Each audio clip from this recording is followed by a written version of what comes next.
Good day, everyone. My name is Aaron George, Outreach Officer from ChildLine, and welcome again to another video on storytelling with ChildLine's Outreach Officer. I'm ChildLine's Outreach Officer, and today we're going to facilitate a story that I found as part of our online intervention or part of our strategies for reaching persons during the COVID-19 lockdown. Yes, some of the restrictions have been relaxed, but we're still very much operating with some of the COVID-19 regulations in place. So the storytelling is just one of the ways that we try to engage persons via social media. So I hope you all enjoy this particular story. It is very touching, and yeah. Any comments or feedback that you have, feel free to comment on the video, share it with your friends, and the name of it is An Hour of Time. And I found this story and it really got you thinking. Essentially, the story is revolving around a conversation between a father and his son, and it really makes you think about priorities in life at this point in time. So jumping straight into the story. Tom was a brave 11-year-old who had been playing football with his school for quite a number of years. But this season was particularly important or special for Tom because he was actually winning the Player of the Year award, and he was going to receive that on Friday. Now, his father was a big shot lawyer who worked very, very long hours, and Tim, he was very mature, so he understood that a lot of clients needed his father to get through difficult situations that they were going through. So he was very understanding. But one day, Tim got the nerve to interrupt his father while he was working, and he wanted to ask a couple questions. So he said, "Daddy, may I ask you a question?" So the father said, "Yeah, sure. What is it?" The man replied. So Tom said, "Daddy, how much money do you make an hour?" So the father said, "That's none of your business. What makes you ask me such a thing?" So the boy very humbly said, "I just wanted to know. Please let me know how much you make an hour." He pleaded and he begged. And the father just said, "If you must know, I make $300 an hour." So the little boy said, "Oh," and he gulped. And with his head bowed, he then said, "Daddy, may I borrow $100, please?" So the father was furious at this point in time because he was exhausted from the day at work. And the father said, "If the only reason you wanted to know how much money I make an hour was so that you could borrow money, so that you could go and buy a silly toy or some other nonsense, then you better go straight to your room and go to your bed. Think about why you're being so selfish. I work long, hard hours every day, and I don't have the time for childish games." So the little boy quietly went to his room and he shut his door.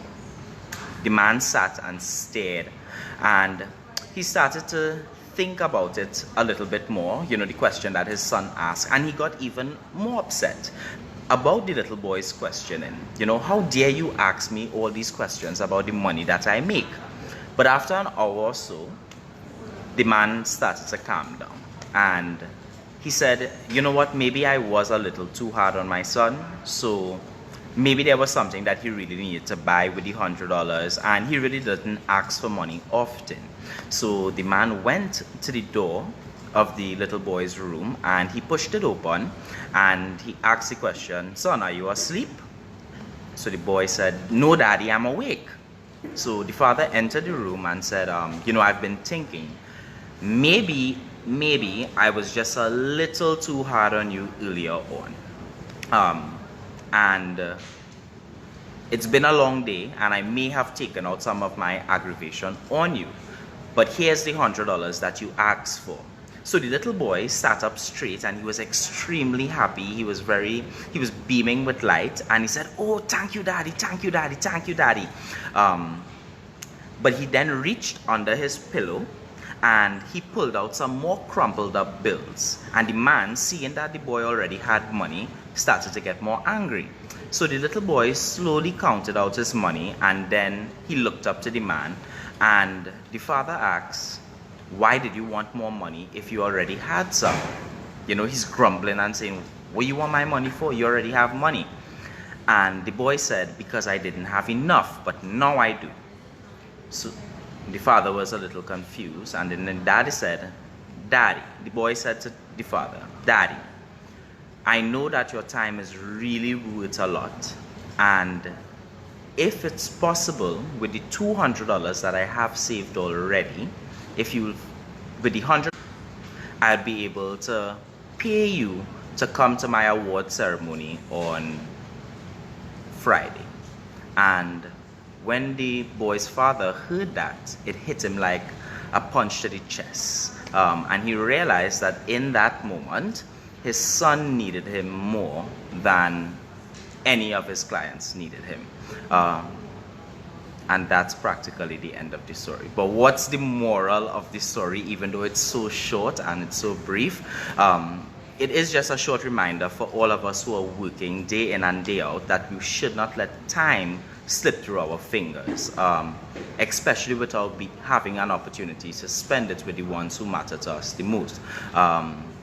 If we die tomorrow, the organization that you work for will have moments. But the people, your friends, your family, those are the ones who are going to suffer the loss for years and years to come, and they're going to carry that burden for the rest of their lives. So in that moment, of course, it may seem very difficult, like if you don't have enough time or you have too many challenges at that point in time to be able to give of your time to other persons, but it's always going to be a matter of priorities. At the end of the day, work is always going to be demanding, life is always going to be demanding, and you have a choice to make. Something has to be sacrificed, but we can't always sacrifice our family, and that tends to be something that we sacrifice most often. So just to touch on family a little bit, to be a part of a family means that you're able to feel love and you're able to feel accepted, and being a part of that is far more valuable than silver and gold. And yes, that sounds a bit corny, but it is really, and it is true. Children that have a family that they belong to and where they feel love, they're able to show love to other persons and to accept other persons as they are. But the thing is, family is one of the easiest things to take for granted. It's quite possibly that these are the only people who are going to be with us through thick and thin, and the older you get, the more you're going to start realizing this and being grateful for them. Perhaps most importantly, family relationships need to be nurtured just like any other relationship, and showing a little bit of gratitude to the ones that you love every single day will really go a long way. So love your family. On one hand, these may be some of the most loyal people that you're ever going to have in your life. So try to make good relationships with them. Sometimes you could do with them, sometimes you could do without them. But at the end of the day, they're still a family and they're not going anywhere. In situations where there are children, allow them to know both sides of the family, regardless of what. Even if there are conflict, even if there are challenges, family differences, racial differences, financial differences, allow them to know every member of their family. Because they're just that, they're family, and we're born into a family. We don't get that choice, so we might as well make the most of the situation. But on the other hand, of course, some persons, they may not necessarily have a loving family, and that's fine. There's a family that you could choose. You could choose your friends, your co-workers, and you spend a lot of time with them anyway. So you may just want to take that conscious time to spend with them to develop the relationships that you have with them, because when you are gone, you're not going to be able to give them anything. You're not going to be able to share any moments. You're not going to be able to give them any stories, and they're not going to be able to do the same for you. And there's that quote that I love so much. It goes, the dead receives more flowers than the living, because regret is stronger felt than gratitude. And instead of giving people flowers when they die, they're not going to know. Give it to them while they're alive. If they like flowers, whatever it may be, make that effort to spend time with them, and keep in mind, if you're a parent, that your children need you. So regardless of your job, if you're a doctor, you're a lawyer, you're a teacher, always remember to tend to your home. Make sure that your children are okay, that they feel happy, and that they feel comfortable, and that they don't feel as if they need to purchase or pay to have you spend time with them. Because one day they will be gone, and you may be singing the coulda, woulda, shouldas, and by then it's going to be too late. So make the most of the moment that you have with them now. Enjoy them, cherish them, love them, and always be with them. Yes, so that is our brief story for today. The name of it is An Hour of Time. There are a number of variations of it online that you could check.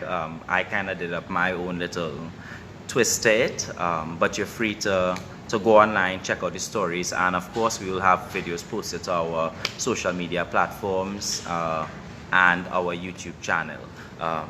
But before we end this video, I just want to remind you all about ChildLine and the services available. ChildLine is a non-governmental organization that is there to protect children or anyone under the age of 25 years old. We have three main sections. The first section is called the Helpline. It's available 24/7. And these are the two phone numbers that we encourage people to call. 321. It's free of charge to call those numbers, and you could call to talk about anything. There's a misconception that ChildLine only deals with child abuse or child maltreatment. Yes, we deal with those issues, but we deal with a number of other things as well. Conflict resolution, anger management, time management. If you just want a story, if you're feeling sad and you just want somebody to talk to, if you need some advice, anything at all, the organization is there to assist. We also have the outreach unit, which is where outreach officers like myself, we would reach out to persons and disseminate information on a number of psychosocial topics to raise awareness and let people know that there's someone out there to assist you all if ever the need arises. And we also have the counseling unit, which is where we have mobile counselors that will go out into the field, and they will provide psychosocial and mental health support to persons who are in need of such a service. So that is what ChildLine has to offer, and that's our quick little story for today. I'd also, as we're talking about stories, I'd like to now tell you all that ChildLine has officially produced our storybooks with UNICEF. This is these are books coming out of a program called the Return to Happiness program, and as you can see, we also have a version that is in Spanish for the migrant population. So feel free to reach out to us if you need any of these stories read. All of these stories have a hopeful ending, so if you're having a bad day, we definitely would love to cheer you up. And always remember that someone is there for you, and to spend time with the ones that you love. Yeah? So thanks for watching, and share the video, like our page, subscribe, turn on your post notifications, and you can check out ChildLine's website for further information about upcoming events. The website is www.childlinett.org. So thanks very much. Wishing you all a wonderful day, and take care.